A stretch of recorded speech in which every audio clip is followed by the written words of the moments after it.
What's up, everybody? Happy Friday. Welcome to the Canes Insight Daily Podcast powered by Anijar and Levine Accident Attorneys. Bank is open on Friday, so we'll be going back to the bank with the latest in recruiting. Now really setting that 2026 board, identifying priorities, trying to figure out what's going on. We will give you the absolute latest on who Miami is prioritizing. Not an exhaustive list. There's going to be priorities that I'm not mentioning, but guys that I want you all to focus on. Updates on players that are already here on campus, how they're coming along, and more. Again, those of you who follow this show, if you don't like and subscribe already, do it now. We like to be ahead of the curve here with the bank, give you information before anybody else. So folks are always ahead of the curve. That is Anijar and Levine Accident Attorneys. If you or someone you care about has been injured in an accident, you could be entitled to significant compensation. Dial 1-800-747-FREE, 1-800-747-3733. Take back control of your life with Anijar and Levine. Pete, hop in. What's going on, D? Happy Friday. How we feeling? Doing well, man. Doing well. Excited to get these bank updates and, hear about some of these maybe new names we haven't heard much about thus far. Yeah, we've been so focused on the portal. Forget that recruiting is still a thing. So we are back on the recruiting tip. It's really my favorite. I mean, the portal's fun, but recruiting is really the funnest part of this. And what I've found is most helpful around this time of the year is to figure out who do we actually want, like who are we prioritizing. And this is not going to be everybody. So if you don't hear a name, I don't want people to be like freaking out that, hey, why was that name not mentioned? But this is the time where you circle the ones that you're really gonna spend a lot of attention on, and really at this point spend money on, right? Because it's a salary cap era. So you really got to prioritize. There's the post on canesinsight.com, 7 million posts and counting. Sign up for free.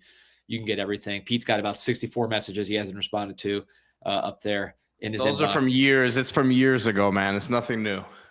You could have been offered, millions of dollars there. You could have had the chance. I would have answered it for sure.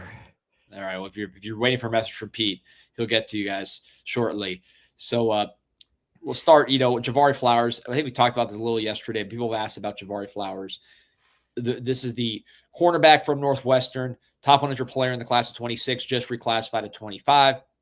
The story there is very simple. Miami wants him badly. He's a local player. He runs a 10.4 in the 100 meters, 20.9 in the 200 meters. He is a dynamic returner, also a very good corner who performed well at cornerback at the Under Armour game, went there as an underclassman. Now, of course, he's reclassed, so I guess he was with his proper class, but he was a standout there. Going to be absolutely a four-star player. Even after the reclass, Miami is after him hard, and Miami is going to continue to be after him hard. If you're asking me, is this a good thing he reclassified? I would say no, because Miami just invested huge money, huge resources into a ton of kids in that transfer portal. I'm talking about Xavier Lucas, Ethan O'Connor, Charles Brantley, Manuel Carnley, Zechariah Poyser. So a lot of new names at the cornerback position, at the safety position, on campus, on top of the guys who signed, the Jabari Antoines, Bryce Fitzgerald, Chris Ewald, Maury Wallace, etc. So these are guys that are going to need to play. These are guys that are, took resources to get them. You were not counting on Javari Flowers reclassing, but because he's done it, you will pursue him. Miami really wants this guy. Georgia's going to be involved. Florida, you name it. Syracuse put this guy at the top of the priority list. So we'll see where it goes. But this is a guy Miami really, really wants because he's a very, very, very good player. I think Arizona State too. I mean, I see some of these schools really trying to say, look, we can get you on the field right away here. And I think at Miami, as a returner, I think he'd be the guy right away. But you just brought in it. Forget the money thing, like in terms of the resource. Even if you do have what it takes to bring him in here from an NIL standpoint, like there's some experienced guys in front of him. And you're taking a leap, in your class. Not to say he can't do it, but that's not an easy climb for him if he decides to do that. Yeah, it's going to be it'll be a battle. But look, this guy's real good. He could do it. He's a stud. And Miami wants him. So yeah, that's the main message. But I'm just trying to think of what these other schools would potentially be negative recruiting. It's going to be that's what they're going to hear. Yeah, that's what he's going to hear. So it's Sometimes the reclassifications you're happy about because you get these guys on campus. This is one, I would love to see him develop for another year with Northwestern. But he's an older guy. I believe he's over 18 years old. He's like a full year older than like Hayden Lowe. Right. I think he's still older than Armando Blunt, who's been on campus for a year. So the classes and the ages it shouldn't be a like big deal. Right. That part of it shouldn't be a big deal then. Yeah. So that's the story with Javari Flowers. So changing gears to guys that are being recruited in this 26 class, priority guys, guys I really want to spotlight. I'll start with some guys that we haven't talked about a lot, beginning with James Johnson from North Fort Myers. This is a 4-star defense lineman from North Fort Myers. That's a very contested area. You've seen these guys go to FSU. You've seen them go to Clemson. You've seen them go to Miami. You've seen them go to Florida. Fort Myers is clearly a battleground, but this is a dude that Miami is going to battle for. It's actually the first name I heard when I was asking how guys that they're targeting. So he's fresh on everybody's mind. 6'2", 260, number 22 defensive lineman in the nation on the composite. Got all the SECs after him. A state qualifier, district champ in the shot put. Very, very productive guy. You see the quickness. You see the burst. You see how powerful he is when he tackles guys. Folds them like chairs. 3 technique defensive tackle all the way. Penetrator. I think he's still got some growth potential. You look at Myron Charles coming out of this area last year. I think this guy's probably more impressive to me than Myron Charles. Looks bigger. Yeah, he looks bigger. We'll see him on the camp circuit. There you see the Brock Lesnar German suplex. So he's got that nasty streak to him. I like this guy. I think he looks like a real deal 3 technique with just some natural power to him. I like that number 52. Yep, the great Ray Lewis. You see the first step quickness. I mean, he's got strength, but he's not one of these like fire hydrant noses. This guy's got some quickness to him. He does have the power. Look how quickly he knocks that guy back. I mean, when you're a shot put champion, you see it. But I think also he's just not that, like, he's got some length to him. He's got long arms. He's not just purely sawed off and fire hydrant. He's got that power. So he has power in his hands, but he can also extend as well on top of being quick. So this is a guy, priority guy. Again, like I mentioned, first name I heard, he's ranked as a solid 4-star, but look at that redirect ability. This is a big time. Yeah, he's the type of guy that as a defensive lineman, sometimes you watch this D-line tape and like you have to really see who's the guy with the arrow on him before the play, because a lot of the defensive linemen just converge. Like, you would recognize who he was without them showing the arrow before every play. And he's a nasty guy too. Yeah. Just even the way he carries himself, he's got a little nasty to him, the way he finishes. I've always said Miami's really not Miami unless your defensive tackles are elite. You've seen Georgia be elite. You saw Ohio State right now. Tyreek Williams, he'll probably be a first-round type pick. Really, really talented defensive tackle. They had another guy that's going to get drafted. So that is a position. There's a difference-making position. When Florida State won the national championship for the ACC, they had difference-making defensive tackles. Eddie Goldman, guys like that, Jacoby McDaniel. I believe they had Mario Edwards at that time as well. When Clemson has won both of their national championships in this recent run, elite defensive tackles. So it's no secret, if you want to win national championships, you got to be good at that spot. And Miami was built on that spot historically. They got to get back to it. This is a big-time priority. All right, who's next? Another defensive tackle I want to talk about, Jamion Winfield. Now, in terms of battleground areas that are really tough to recruit, Atlanta, Georgia, and Dallas, Texas are probably at top of that list because every school is going to be after them, whether it's the hometown schools, Texas or Georgia, Oklahoma, Auburn, all the SEC schools, all the Big Ten schools that recruit nationally. Those areas, those 2 cities, to me, great places to recruit. They're cities, so you have a better chance at getting some to a metropolitan area like Miami, but they're highly contested. This guy is actually originally from Mississippi.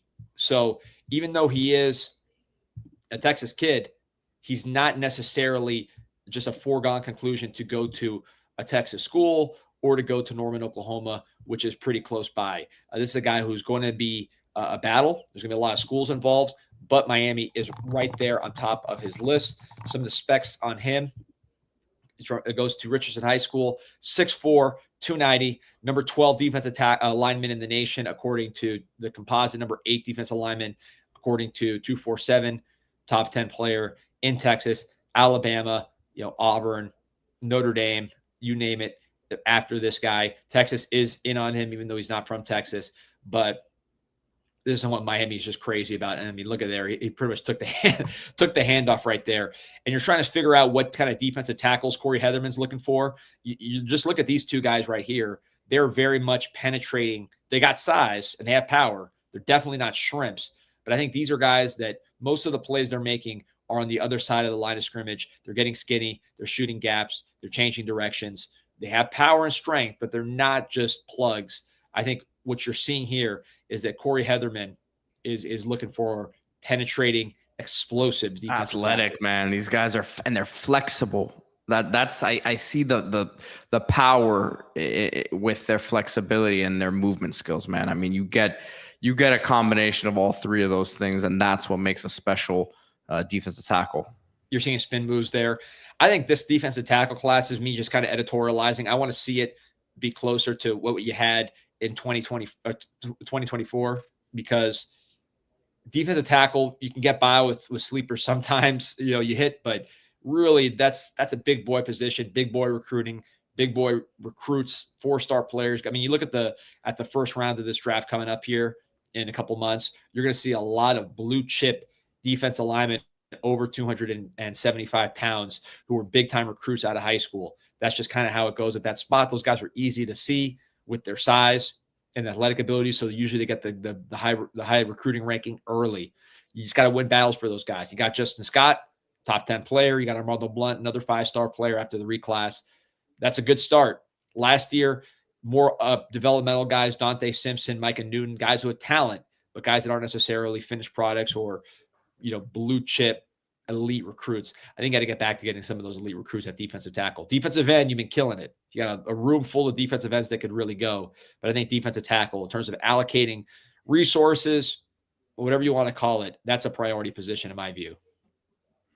All right, who do you want to talk about next?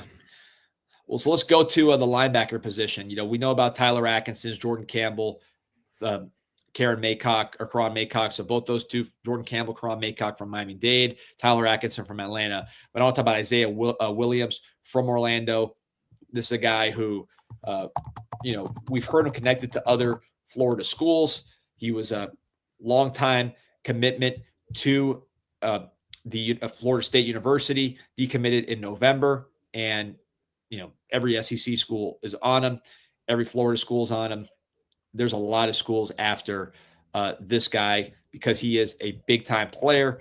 He is ranked as the number 7 linebacker in the country, according to 247 Composite. It's number 16 player overall in Florida, 6'1", 205. He goes to Tavares High School, so that Orlando metro area. Look at the track stuff. High jumper, over 6 foot, over 20 feet in the long jump, runs the 100-meter, 11.3. Just a really, really good athlete. Also runs the 400 meters. So this guy's just a big time athletic dude at linebacker. Again, you're trying to see what Heatherman wants. These guys are not slow pluggers. These are big time athletes, guys that can run, guys that can jump, guys with length, guys that can make plays in the backfield. So that to me is the most interesting thing. Is just kind of getting a clue as to what your new defensive coordinator is looking for at the position. Orlando, Florida has been a battleground area. Last year you had Gavin Nix committed, who's originally from that area, ends up going to Oregon. That was a really, really tough loss. I think kind of an underrated loss in that class. You did get some offensive linemen from Orlando, whether it was Wilkerson, Demetrius Campbell, Max Buchanan. Your quarterback for the 2026 class is right outside of Camping World Stadium at Jones High School. So Orlando is an area that you already had sort of a foothold in next year's class, and they'd love to go back there for this guy, Isaiah Williams. Can we talk about probably the greatest name that I've seen, at least in the last couple of years, recruiting-wise? Yeah, Shadarius Tootle, right? There you go. This is a name. The first time I heard it was when I was talking to sources here yesterday. This is a linebacker from Mobile, Alabama, 6'3", 210, number 74 player nationally, number 5 linebacker in the country, number 5 player in Alabama, goes to Cottage Hill Christian Academy. He is currently committed to Auburn. You're probably wondering, why are we wasting time going after a dude who is committed to Auburn, who is from Mobile, Alabama?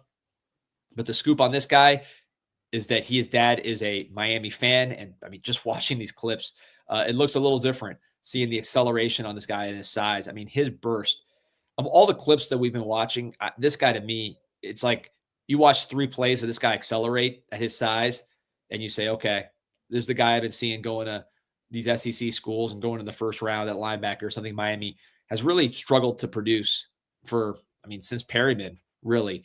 But this guy is, like I said, his dad's a lifelong Canes fan. He's from Mobile, Alabama. That's where Miami got Bobby Pruitt. That's where Miami got Cole McConaughey. Miami has done work in that area. They have some relationships. Mario's recruited that area in the past. So this is a name that's not just being listed to be listed. He's someone Miami's trying to work on and flip from Auburn. And linebacker is a spot where we've added guys. I think we've added some talent, but we have not had that first round elite linebacker. Got to get that kind of player. Shadarius Tootle, he's got the name, but he's also got the game. Coconut Grove Kane says the bank payday on a Friday, baby. There it is. I got to steal that next time I do it. Appreciate you. Before we get to that next player, let's shout out Beacon Adjusters. This is the Beacon Adjusters Prospect Day. We've got all kinds of prospects today from Beacon Adjusters. If your property's been affected by Hurricane Helene or Hurricane Milton, Beacon Adjusters Group is here to help. With years of experience handling storm-related damage, we work tirelessly to ensure you get the compensation you deserve. From assessment to settlement, our team of trusted experts will guide you every step of the way. Don't face the aftermath alone. Let Beacon Adjusters Group restore your peace of mind today.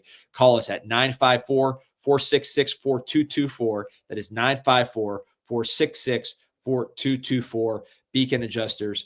These guys can take care of business all across the country, not just Florida. It is all across the country, all kinds of storms. If you've had storm damage, call that number, and chances are they will be able to help you fight for every dollar that you deserve. So, Pete, let's shift gears here to the cornerback position. And one guy I want to talk about is Chauncey Kennan. So Chauncey Kennan is a corner from Sarasota, Florida. He is an elite recruit. They call him Chuck Kennan. But you look at the specs on this guy. I mean, it's no secret why he's so highly regarded. 6'2", 170, number 1 corner in the country according to 247 Sports, number 8 corner in the country according to Composite. Either way, he's a top 100 player. 22 plus in the long jump, over 6'2" in the high jump. Florida, Florida State, Georgia, Michigan, all in the mix. But one thing about this guy, if you look at the school he's from in the helmet, Sarasota Booker, you might remember the last guy we got from the school, and that is Sam Shields. Probably Miami's last truly great cornerback, Pro Bowl cornerback. He is from the same high school, and he is related to Kennan's mom. So he's related to Kennan through the mom's side, and that is Miami's connection here. Kennan's planning to visit Miami potentially multiple times, including officially. So we've heard about Jalen Waters from Sefner Armwood, who's a major priority target. You had heard about Javari Flowers when he was still in this class, but you're talking about guys that are big priority targets, primetime corners that haven't gotten a ton of attention. Put Chuck Kennan right there at the top of the list. You see the length, you see the speed, and just natural athleticism. Is related to Sam Shields, same high school, and Sam Shields is a Pro Bowl corner with the Super Bowl trophy tattooed on his neck. So he's had a lot of success for the U. You got a lot of love for the University of Miami, and that's going to be the connection to this player. One thing I've heard about the class in general is there are a lot of connections to big-time players in this class. You think about just guys that are related to Calvin Russell. His mom's in the Hall of Fame as a basketball player. Grant Wise, his dad is Ty Wise, who was a starting center for Miami. Talk about Kennan, related to Sam Shields. Can he play receiver for us, man? I know, man. He can go, can he? I'll take him a receiver. I Yeah, know we always want to move these guys to the other side of the ball, but yeah, he can go. But look, who's the receiver you guys that ended up being your best corner in 2 decades? It was Sam Shields, right? So, receiver skill is not something to frown at. But there you see him at corner. I mean, he can turn, he can run, he can locate the football. He's what you want. Top 100 player, Chuck Kennan. Somewhat. Arab saying, come on, Sam Shields at NFL level turned into a quarterback. He played quarterback his last year. Miami didn't make an impact. Yeah, because he was playing receiver. He should have moved earlier. But the guy clearly was the best corner we produced. I'm not saying the best corner, like as far as production in Miami, that'd probably be Brandon Harris. But, Sam Shields, as far as a corner, what he ultimately became was way beyond what Brandon Harris ever was. So I'm not saying Shields was the best corner at Miami production-wise. I would give that title to Brandon Harris. But in terms of just producing an NFL premium corner that plays in Pro Bowls, that plays in Super Bowls, that'd be Sam Shields. And Kennan, the apple doesn't fall far from the tree. He's got a lot of ability. Let's see. Someone I didn't mention in the bank on the website, but I want to bring him up now, Pete. You can go find him. Simeon Caldwell is a name that we should know. So Simeon Caldwell is a safety from Bulls in Jacksonville, one of the top programs in the country. He's 6'3", 185, likely going to grow into a linebacker. Top 100 player, number 6 linebacker on the composite, number 5 linebacker, according to 247. USC's after him. Colorado and Deion are after him. Penn State is heavily in the mix. Notre Dame. Every school is going to be after Simeon Caldwell, but he is a big-time player who can really run and he can tackle. So that's one guy to keep an eye on. I'm pulling up the huddle now. It's an ad playing, so. Oh, that's all right. But yeah, this is a guy, one thing you're seeing, again, try to find out what these coaches are looking for when you study Coach Heatherman. You're seeing defensive tackles that can get to the other side of the line of scrimmage. You're seeing big athletic corners, which who doesn't like big athletic corners? But you're seeing linebackers that are really more, athletic guys that can run. Some of them are big. They're all pretty tall. Some of them are already 210 plus. Some of them are getting closer to that range, maybe in the 200 range, but they can really run and tackle. Karan Maycock, the guy from Central, who's probably he's like a safety linebacker hybrid, listed at 180, but I'm told he's already way bigger than that. And then there's another one with Caldwell, who is a safety / linebacker type guy who can move laterally. You see him here. He's already basically a linebacker, but the range, the ability to tackle, go sideline to sideline, very clear why he's a top 100 player. But again, I think it's interesting that you think a guy from Minnesota, you're going to get these big hulking kind of linebackers, and that's not what you're seeing here in terms of the guys that have been identified as priority targets. One more name I want to mention, Pete, as someone to keep an eye on. Let's talk about Jordan Thomas. This is someone we talked about on Group Chat Sports Live, Pete, which those of you who don't follow us on Group Chat Sports Live, this is a channel we have every day. We're talking transfer portal when it's hot. Now it's shifting much more towards recruiting from a national perspective, commits. If you want to keep track of what's going on in college football from a transaction standpoint, who's going where, which recruits are going where, which teams are really surging, which teams are dropping off in terms of the talent acquisition side of things. We try to keep track of that daily on Group Chat Sports. It's really taught us a lot about what's going on outside the country. There you see the website, talking LSU. We're over 1,200 plus subscribers already. So that's been a lot of fun, just kind of moving up. Belichick, everybody loves the Belichick videos. I think those do our best typically. To see if you guys want to hear about the new pickup for LSU's staff, we did a whole breakdown of it. Yes, sir. So Pete, we'll talk about Jordan Thomas because this is a guy who goes to Bergen Catholic. His teammate is Jermaine Kinsler, another Miami target, big guy from originally from Ocala, Florida. His brother Tommy Kinsler, of course, plays for Miami as an offensive lineman. Jermaine Kinsler goes to Bergen Catholic more so to play basketball. Then now converts to a defensive lineman, 6'6", 6'7", 270, very athletic. But if he's not the top player in New Jersey, this guy is. Both of them are ranked right there at the top. The teammates, Jordan Thomas and Jermaine Kinsler, they're both going to Michigan this weekend. But Miami is after both of these guys. This is a guy very polished. Looks like that kind of Notre Dame, Michigan corner with good feet, good size, good tackling, good balance, high IQ, very polished, sort of an instant impact guy. And we've been, obviously in Florida, you're looking at all the Florida corners. This guy's a different type, but this type's been very successful for teams like Penn State, Notre Dame, Michigan, Ohio State. The Midwest and the Northeast has some guys that can play ball. This guy, of course, from the Northeast in New Jersey and can well-schooled. That program, Bergen Catholic, is as good as it gets. He can separate guys from the ball. He can tackle. He's got some speed. He's got some size. He's got footwork. He's a true corner. He's been playing it for many years. And there you see him finding the football, breaking it up. He's someone Miami would love to add. Jermaine Kinsler, I can tell you, was on campus last year for practice because I saw him on Green Tree. He'll be coming back, and he'll most likely be bringing his boys, including Jordan Thomas, someone to keep your eye on at the cornerback position. Yeah, really polished, man. Yeah, so that's the recruiting update. We're on the bank. We're on that recruiting board, updating constantly. It's not just me. Everybody follows recruiting on CanesInsight.com. 7 million posts and counting. So if a recruit sneezes, post a picture of Miami, does anything, that's on Canes Insight within 2 seconds. The boards really are the big news breakers because it's so instantaneous with 7 million posts and counting. People are constantly just posting the latest, and we are also providing the latest on recruiting, including the bank. So listen, we don't just talk Canes football. We don't just talk Canes recruiting. We don't just talk Canes basketball, also talking Canes baseball. And love is in the air. So is baseball season. Celebrate Valentine's Day with Miami Hurricanes baseball as they take the field. Opening night, Alex Rodriguez Park at Mark Light Field. Valentine's Day for just $75. You and your special someone will enjoy 2 tickets to the game, 2 Mark Light milkshakes, a Miami Hurricanes blanket, which hasn't been that cold lately, but you never know when you're going to need it, and a personalized video board message to make the night unforgettable. So your wife or significant other doesn't get mad. You're dragging them to a baseball game on Valentine's Day. Put the video on the board, make it worth their while. I've been out there for all the scrimmages. I might go out there today, 50-50. That one's at 3:45. There it goes. Brandon's going to be there with the fam on Valentine's Day. Team's looking pretty good. I think they'll be better than last year for sure.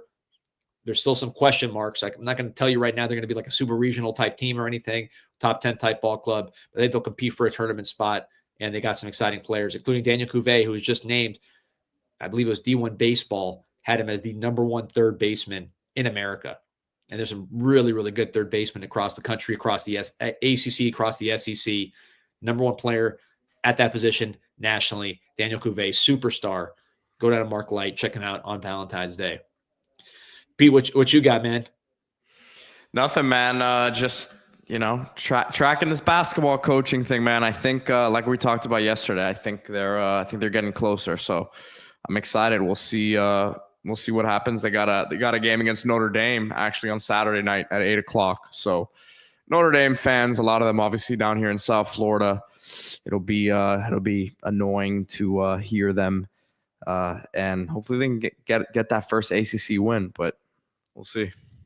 Yeah, women's basketball was out there yesterday with Mike Ryan sitting front row, watching Natalia Marshall at the game, winning 3. That was awesome. Carson Beck was in attendance watching his girlfriend, Hannah Cavender. She had a good game. Her sister, Haley Cavender, is awesome. When you talk about the best players right now on campus, I would say Daniel Cuvée, the third baseman for the Miami Hurricanes baseball team. On the football side, Carson Beck, Francis Mauanoa probably. And on basketball, man, Divine Ugochukwu, man. Yeah, the future. But Haley Cavender, man, she's a stud. She's getting 8 boards a game, setting people up, hitting 3. She had 22 yesterday points. She got the game-winning charge. Especially if you have a daughter who plays sports or whoever wants to go to a game, it's an awesome experience. They let you on the court after to talk to the players. Couldn't recommend it enough. Really a lot of fun, and team's doing well. They blew a bunch of leads for a while and lost some games. Probably should have won, but they're on a winning streak here in the ACC. And Haley, man, she's worth the show. One of the best players I've seen on that in the Watsco in a while, all around. I don't know if she'd make the WNBA because she's not the tallest girl in the world, but man, she's got game. It's not just Instagram stuff. It's not just TikTok. She could play. Her boyfriend was in there. The Jake Ferguson, the tight end from the Cowboys, was there with. How does he stack up against Elijah Arroyo, body type wise? What I've been saying, Pete. I've been telling you. What was the first time you heard Elijah Arroyo first round from me? I mean, it was almost a year ago, right? It was like in March of 2024. And I just heard Daniel Jeremiah say first round buzz is starting to pick up for Mr. Elijah Arroyo. So, we'll see if it plays out. Hopefully he stays healthy. We always knew he had the talent, man. I think he just needed to do what he did this year. And all credit to him. He's done it. So he's put himself in this position. He needed the year he had, though, because he was not where he is now without the season he had. And that just goes to show you what happens when you go out there and you ball out and you pair that with the physical traits that he has. So no doubt. Listen, all best of luck to all the guys playing the Senior Bowl tomorrow. hopefully he doesn't even play. He takes the day off and stays I'd be healthy. shocked. I'd be shocked if he plays. Yeah, he's proved his point. But, Restrepo, he's got a chance to make some plays. Damon Martinez, that's pretty more of his show because he gets to run the ball actually instead of just, in shells and no contact. How much really no full contact to the ground? How much can you really see from a running back? So that'd be his opportunity. Jalen Rivers, see how those guys do. Hopefully they do their thing. Marcus Williams saying you're already crowning Beck after last year. He was projected as a first-round pick according to everybody going into the year. Had an off year, still ranked as the number 1 player in the portal. So I'm just kind of rating him where he's rated. I'm not saying he's going to be a first-round pick. I got to see what he does coming back from the injury. But I do think he's a really good player. And the more I watch him at Georgia last year, I recommend you guys just write Georgia OL verses into YouTube. You'll see the full Georgia cut-ups on offense, run plays and pass plays. And you'll see that they had nothing last year. I mean, that was one of the worst supporting cast I've seen on a big-time program like Georgia, like a national championship contender. That supporting cast on offense was absolutely horrible. All right. Well, remember to hit that like button and subscribe to the channel, everyone. We'll be back on Monday. Go Canes. Go Canes.